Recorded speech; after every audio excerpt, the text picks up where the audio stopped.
नमस्कार बच्चों, आपको पता है कि हम लोग साइंस लेकर चल रहे थे हमारे YouTube चैनल पर, जिसमें हमने 5 चैप्टर को चला रखा है। अब बच्चों का कहना था कि मैडम आप बायो वाला भी स्टार्ट कर दो, जिसमें हमने फर्स्ट चैप्टर उठा लिया है। और फर्स्ट चैप्टर हमारा संशोधित पाठ्यक्रम के आधार पर, विशेषकर ध्यान रखना बेटा, फर्स्ट चैप्टर का पार्ट हमने भर लिया है आज, जिसमें भोजन और मानव स्वास्थ्य संबंधी यहाँ पे ये हमारा चैप्टर है, जिसके बारे में यहाँ बताया जाएगा। ये संशोधित पाठ्यक्रम के आधार पर विशेषकर ध्यान रखना, अपने घरों में नोट्स बनाना चालू कर देना। एक तरफ तो केमिस्ट्री के चलेंगे और एक तरफ आपके बायो के चलेंगे, तो आप इन दोनों लेसनों को साथ लेते हुए यूट्यूब चैनल के माध्यम से नोट्स बनाएं। विशेषकर ध्यान रखें बेटा, देखो पहली बात आ जाती है कि हमें संतुलित भोजन और असंतुलित भोजन में हमें ये देखना है कि संतुलित भोजन किसे कहते हैं, असंतुलित भोजन किसे कहते हैं। संतुलित भोजन उसे कहते हैं बेटा, ऐसा भोजन जिसमें हमारे लिए सभी पोषक तत्व विद्यमान हो, उसे तो हम संतुलित भोजन कहते हैं। उसे हम क्या कहते हैं? संतुलित भोजन। सभी तत्व हों, जैसे कार्बोहाइड्रेट, प्रोटीन, विटामिन, वसा, जल, खनिज, लवण, ये सारे तत्व अगर मौजूद हैं हमारे भोजन में, तो हम उसे कौन सा भोजन कहेंगे? संतुलित भोजन।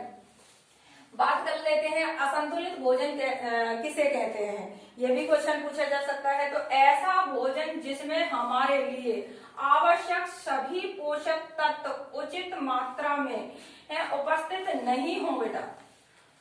क्या नहीं हो? उपस्थित नहीं हो। सभी तत्व, जो भी तत्व बताए थे हमने, कार्बोहाइड्रेट, प्रोटीन, विटामिन, वसा, जल, खनिज, लवण, है ना, ये सारे तत्वों में से हमारे क्या है? उपस्थित ना हो, तो हमें वो कैसा भोजन मिलेगा? असंतुलित भोजन।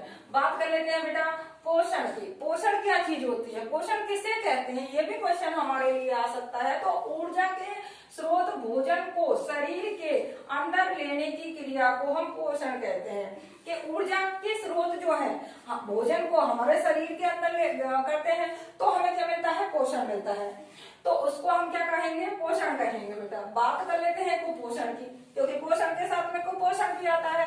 जब लंबे समय तक हमारे भोजन में किसी एक या एक से अधिक पोषक तत्व की, क्या हो? पोषक तत्व की कमी हो, उसे हम कुपोषण कहते हैं।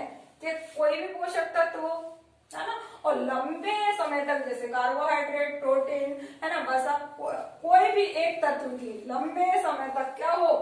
कमी हो, तो हमें कौन सा वो हो सकता है? कुपोषण हो सकता है। बात कर लेते हैं बेटा आगे कि कुछ विटामिन है जिनके रोग बताए गए हैं। उन विटामिन के रोग हम यहाँ देख लेते हैं सारणी के अनुसार। देखो क्रम संख्या यहाँ दे रखी है, विटामिन और कमी से होने वाले रोग। नोट्स बना ले, ध्यान से पढ़ें। विटामिन ए रतौंधी होती है, क्योंकि ये भी पूछा जा सकता है विटामिन ए की कमी से कौन सा रोग होता है। ये क्वेश्चन आ भी चुका है बेटा। विटामिन B1 की कमी से बेरी, विटामिन B12 की कमी से राइबोफ्लेविन, और विटामिन B3 से, है ना, प्लेग्रा हो सकता है। बात कर लेते हैं विटामिन सी की कमी से, तो स्कर्वी रोग हो सकता है। विटामिन डी की कमी से रिकेटस रोग हो सकता है। इसे हम कैलिस फेरोरो कहते भी हैं। विटामिन ई की कमी से पक्षघाती या बंधता रोग भी हो सकता है बेटा। बात कर लेते हैं विटामिन के की, तो हेमरेज रोग हो जाता है। अब हम कुछ लक्षणों की भी बात कर लेते हैं। इन भाई विटामिन है, इनकी कमी से रोग हो रहे हैं, उन रोगों से कुछ लक्षण होते हैं। विटामिन की कमी से होने वाले रोगों के लक्षण बेटा, विटामिन की कमी से होने वाले लक्षण तो कौन से हैं? देखो हम यहाँ विटामिन ए की कमी से कौन सा लक्षण होता है? विटामिन ए की कमी से रतौंधी रोग होता है, लेकिन लक्षण कौन सा होता है? रात में दिखाई नहीं देना।